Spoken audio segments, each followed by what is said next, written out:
Kahapon nga ay bumalik si Kim Chu matapos nitong magbakasyon at mag-beach. Hindi naman nakaligtas ang aktres, at muling pang-asar ni Vice, pati ng mga It's Showtime host. Sa isang segment ng programa na hurado si Kim, ay napansin nila na mukhang nakapag-recharge na umano ito, mukhang masaya, masigla, kaya't masaya umano ang mga host para sa aktres.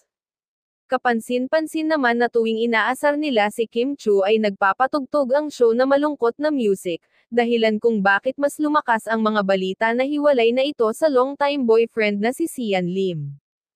Samantala, sino ba naman good vibes dahil sa sunod-sunod na proyekto ng Chanite Princess? After nga ng linlang, muling mapapanood sina Paolo Avellino at Kim Chu sa Philippine adaptation ng hit Korean novela na What's Wrong with Secretary Kim.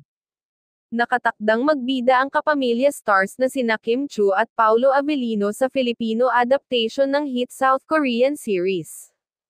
Ang VIU original adaptation ay pagbibidahan ni Chu at Avellino sa mga lead role bilang Secretary Kim at Mr. Vice Chairman, na orihinal na ginampanan nina Park Min-young at Park Seo-joon. Matatandaan na katatapos pa lamang ng hit series nina Paolo at Kim na linlang.